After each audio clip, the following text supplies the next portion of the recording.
গভীর রাত। গ্রামের পুরনো সিনেমা হল থেকে সিনেমা দেখে বাড়ি ফিরছে দুই বন্ধু, আরিফ আর সোহেল। সিনেমা শেষ হতে অনেক দেরি হয়ে গেছে। চারদিকে একদম নির্জন পরিবেশ। হঠাৎ আকাশে বিকট শব্দে বজ্রপাত শুরু হলো। মুহূর্তের মধ্যেই ঝড় আর মুষলধারে বৃষ্টি পুরো রাস্তা অন্ধকার করে দিল। কাঁচা রাস্তা কাদায় ভরে গেছে। বাঁশঝাড়গুলো বাতাসে দুলছে আর অদ্ভুত শব্দ করছে। রাস্তার পাশেই পুরনো শ্মশান, যেটা নিয়ে গ্রামের মানুষ নানান ভয়ের গল্প বলে। হাঁটতে হাঁটতে হঠাৎ দুই বন্ধু অনুভব করল কেউ যেন তাদের পিছন থেকে ধীরে ধীরে অনুসরণ করছে। মাঝে মাঝে ভেসে আসছে নারীর কান্নার শব্দ। বিদ্যুতের আলো ঝলকাতেই তারা দেখতে পেল রাস্তার মাঝখানে সাদা কাপড় পরা এক লম্বা ছায়ামূর্তি দাঁড়িয়ে আছে। তার চোখ দুটো লাল আগুনের মতো জ্বলছে, আর সে ধীরে ধীরে তাদের দিকে এগিয়ে আসছে। দোস্ত সোহেল, আমার কেন জানি আজকের রাতটা একদম স্বাভাবিক লাগছে না। সিনেমা দেখে ফিরতে এত রাত হয়ে গেছে, তার উপরেই ঝড় বৃষ্টি। মনে হচ্ছে আমরা ভুল সময়ে এই রাস্তা দিয়ে যাচ্ছি। তুই ঠিকই বলছিস।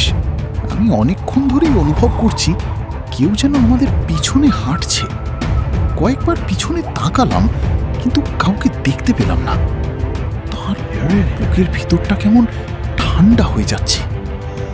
গ্রামের মানুষ এই শ্মশানের পাশের রাস্তা নিয়ে যা যা বলে আমি কখনো বিশ্বাস করিনি, কিন্তু আজকে এখানে এসে কেন জানি সব গল্প সত্যি মনে হচ্ছে।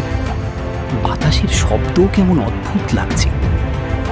আরিফ, তুই কি শুনতে পাচ্ছিস? কেউ যেন খুব আস্তে আস্তে কাঁদছে। এটা কোনো মানুষের কান্না না দোস্ত। এই শব্দ শুনে আমার পুরো শরীর কাঁপছে। আল্লাহ! বিদ্যুতের আলোতে রাস্তার সামনে ওটা কি দেখলাম আমি? সাদা কাপড় পরে একটা মানুষ দাঁড়িয়ে আছে নাকি? কিন্তু তার মুখটা এত ভয়ঙ্কর কেন লাগছে? দোস্ত, ওটা আমাদের দিকেই এগিয়ে আসছে। আমি পরিষ্কার দেখেছি ওর পা মাটিতে নেই। মানুষ কখনো এভাবে হাঁটতে পারে না।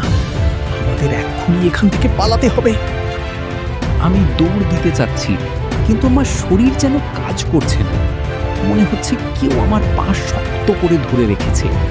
আমি নিঃশ্বাসও ঠিকমতো নিতে পারছি না। বাঁচাও, কেউ আমাদের বাঁচাও। ওটা মানুষ না, ওটা একটা ভয়ঙ্কর ভূত।